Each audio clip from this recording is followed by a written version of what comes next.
Welcome back to another installment of my autumn-winter sewing project.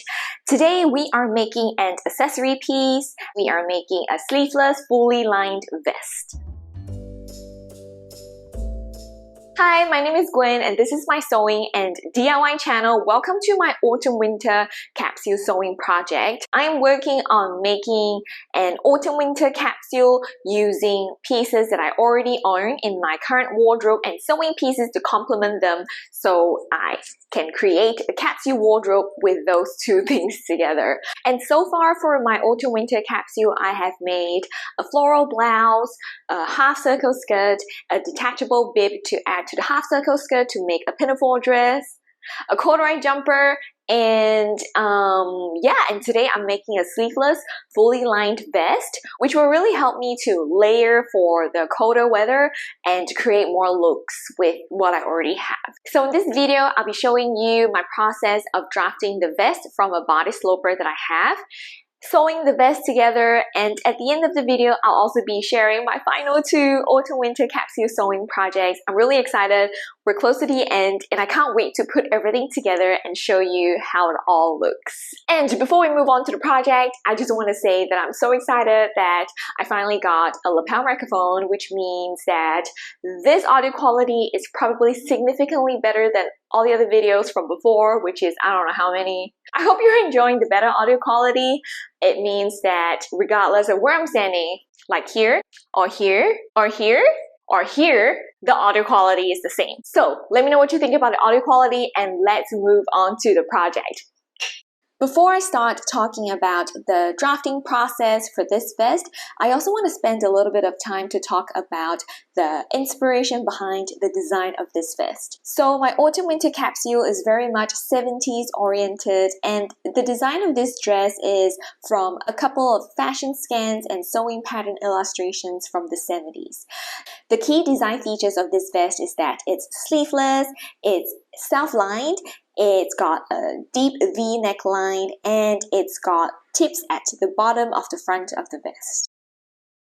To draft the front pattern piece for the vest, I started out by tracing my front bodice sloper. And I remember the bodice sloper is drawn without the seam allowances added. I marked a point on my shoulder seam, half a centimeter from the collar. And then I marked the point on the center front line 5 inches from the bottom of the round collar. After that, I extended the bodice by adding 1.5 centimeters more from the center front line of the pattern. In hindsight, I feel like I should have added 2 centimeters here instead of 1.5 centimeters because the buttons I ended up using for this vest is 1 1/8 inch wide. You can tell me what you think once you've seen the final look of the vest. I drew a V neckline by joining the point on the shoulder seam to the point on the center front line of the pattern. But for the bit with the 1.5 centimeters worth of extension, I kind of drew a little curved line so the angle of the V neckline wouldn't be too sharp. Next, I added ease to the side seam of the front pattern piece. I started with an ease of about 1.5 centimeters because I knew that I was going to make this vest double layered, i.e. fully lined, and I was going to wear it on top of my turtleneck for winter. So I wanted to give it a little bit more ease.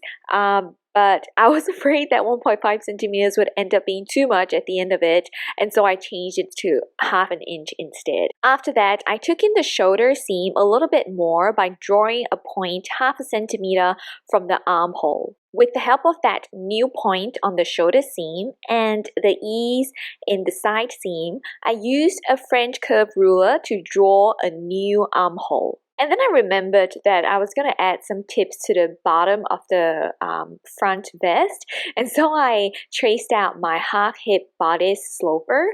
And then I marked out a point on the front waist dart that's 2 inches below the waistline. And I used a French curve ruler to draw curved lines from the side seam to that tip point and from the center front line to the tip point to create that tip design. After that, I traced out the front waist dart and the side bust dart, and Finally, I drew the buttonholes for my front vest pattern. I was originally really hoping that I could use these flat gold buttons that I found in a thrift store, but I realized that 2 wasn't enough. And so I ended up using the same gold buttons that I used for my corduroy jumper from a couple of weeks back, which I guess isn't really a bad thing, because using the same buttons means that I actually end up having harmony within the entire collection. And so the whole collection of my autumn-winter capsule looks a little bit more put together, so I guess it's not a bad thing after all. For my corduroy jumper, I placed these gold buttons 4 inches apart.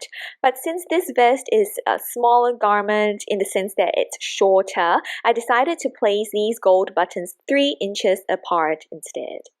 The start of each buttonhole is 1/8 inch away from the center front line, and the length of each buttonhole is the width of the button plus 1/4 inch more.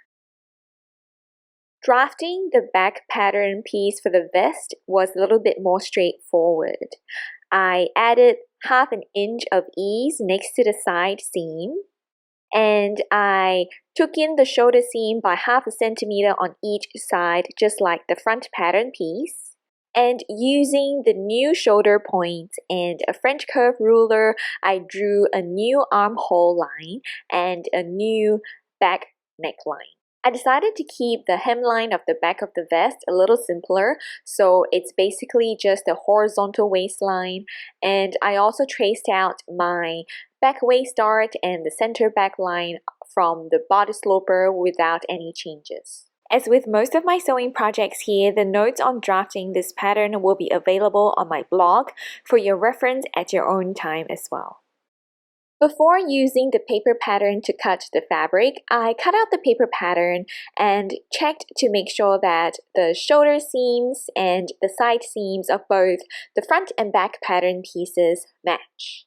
Now remember that this pattern was drafted without seam allowances, and I didn't end up adding the seam allowances to the paper pattern. I simply added it to the fabric as I'm tracing the pattern out.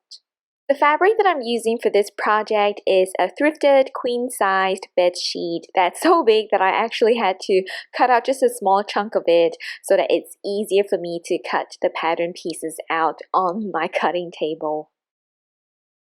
When I was sewing my dark green half circle skirt using another thrifted bedsheet, I kind of got confused halfway through sewing because I forgot which side was the wrong side and which side was the right side of the fabric. So, being a little smarter now, I actually use a tailor's chalk to mark out the wrong side of the fabric before cutting the pattern pieces out. I added seam allowance of 5/8 inch, which is about 1.5 centimeters all around the pattern, and I traced out the darts using a tracing wheel and tracing paper.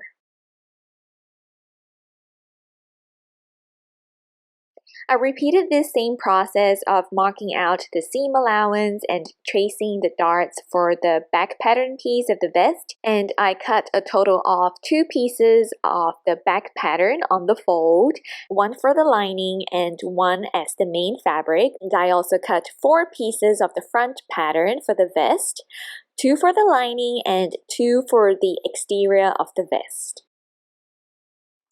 So, I'm having a really hard time deciding if I want to make bound buttonholes for my vest. And the thing is, if I want to make bound buttonholes, I need to make them right now before I move on to putting the rest of the vest together. But I also think it's high time for me to finally try the vintage buttonholer that goes with my Singer sewing machine.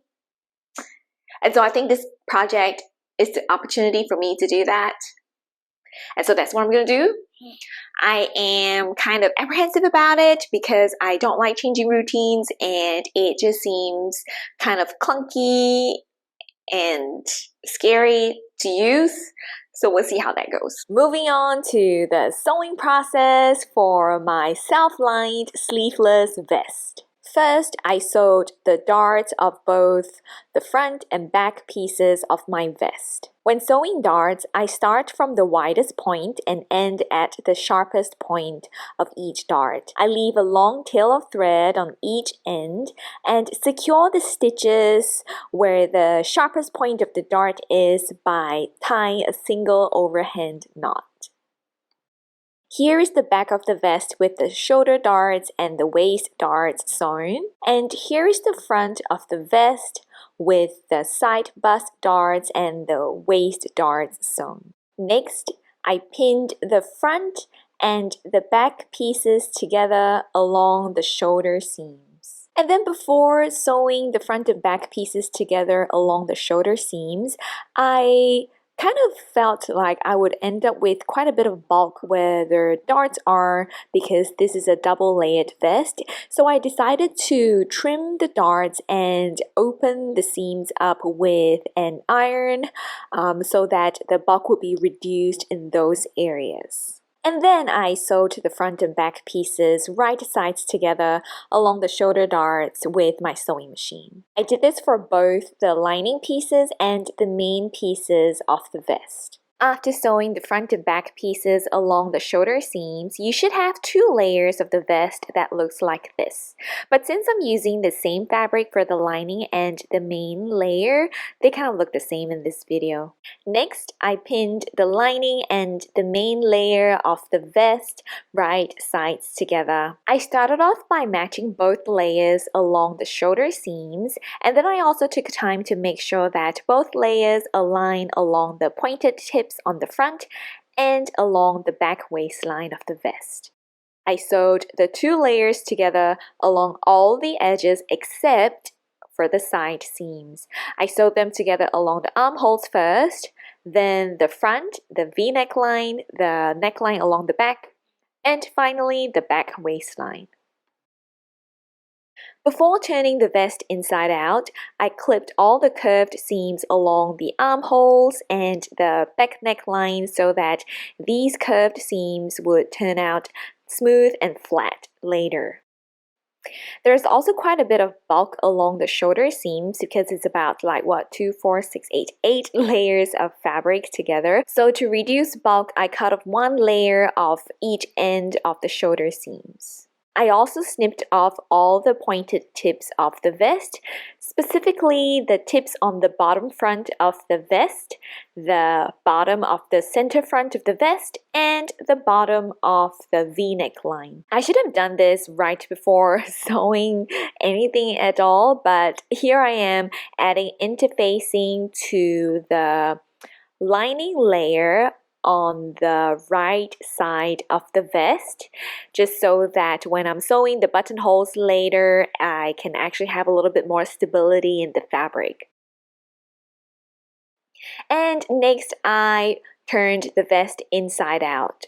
I did this by placing my hand into the vest through one of the side seams opening on the front of the vest, and then felt my hand just go through the vest around the back neckline and grabbed the other front side seam of the vest and just pulled it through like that. Okay, so my hands are pretty small, so this way of turning the vest inside out worked for me. But if you don't want to get your hand stuck, then it might be helpful to have one hand kind of pushing and one hand kind of pulling to get the vest inside out. And after that, I pressed the seams flat with an iron.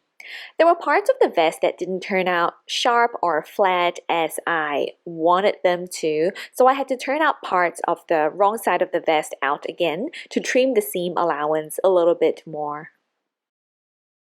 After a good amount of pressing and trimming of seam allowance, this is how my vest looked. Pretty good, pretty good. Okay, so this last part is a little tricky, but trust me, it can be done. Pay attention, this is how it goes. I started with the right side of the vest facing up on a table.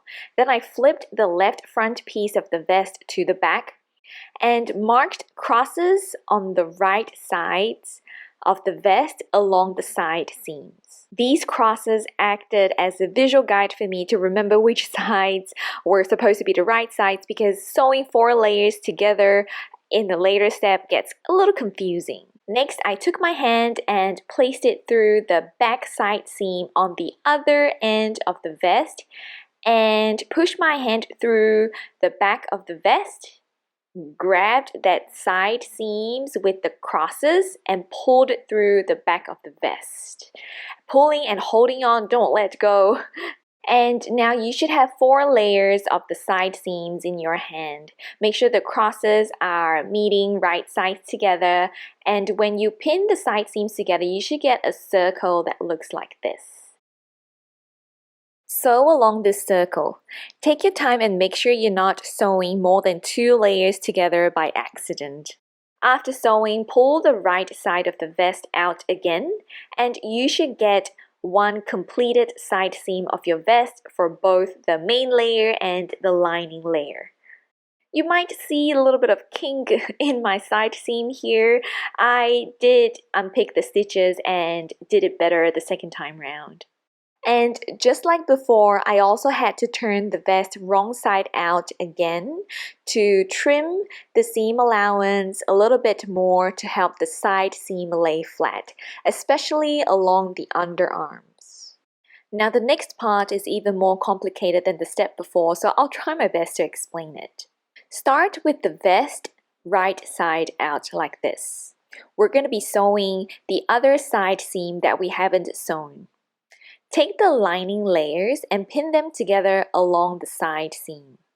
We're not pinning the entire length of the side seam, but just at a point that's about ½ an inch from the armpits.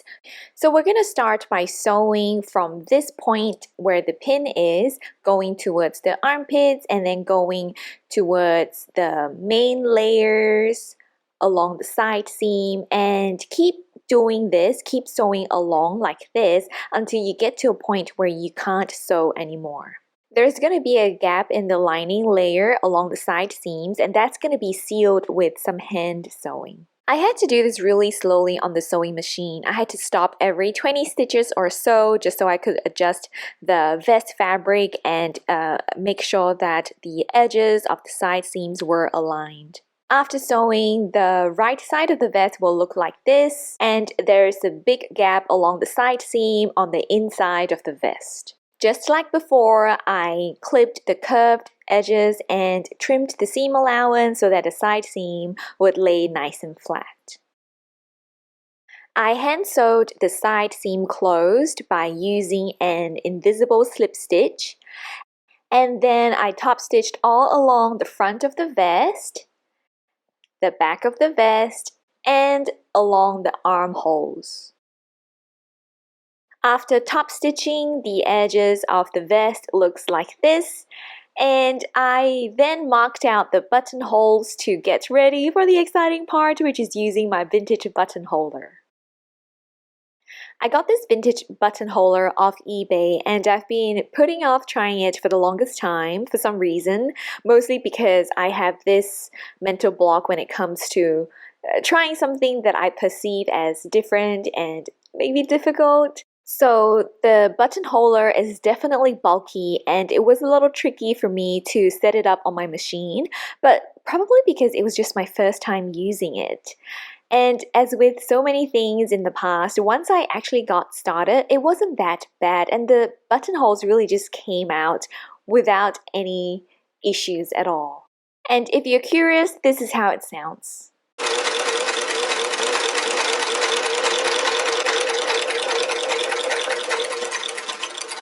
You know, come to think of it, this is the first time in my life I've ever made keyhole buttonholes, so that's pretty exciting. And finally, I cut the buttonholes open and sewed my gold buttons on the other side of the vest. So, how did the vest turn out? Let's have a look.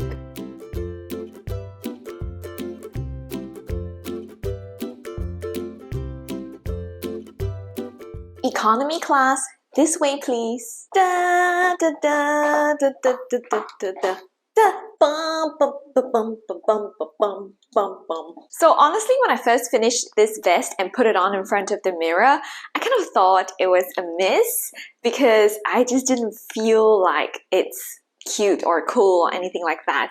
But once I started playing with the different looks like the air stewardess, hi, would you like some chicken or tofu? And the military band, ba ba ba ba ba ba.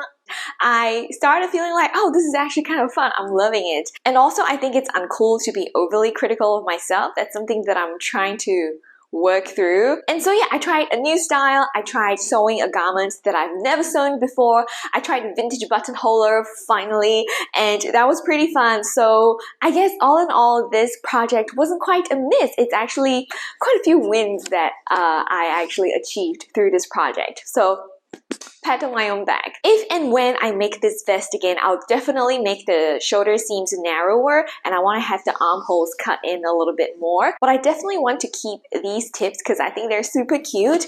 I think there's something wrong with my sloper. So if you remember in the floral blouse video, I talked about how I had drag lines along here, and I'm experiencing the same thing again. I think I need to kind of cut the armhole a little lower.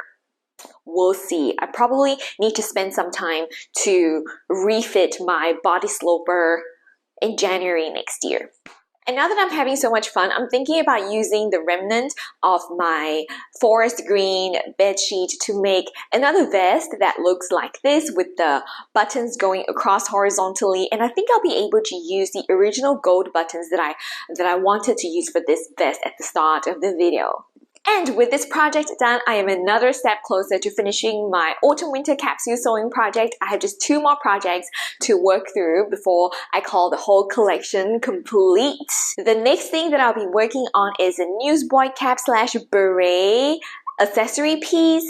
I haven't quite decided on the design yet, but I know I'm definitely going to be using the remnant pieces from making my corduroy jumper, and I think I'll be able to draft my own pattern and show you how to do it, so stay tuned for that.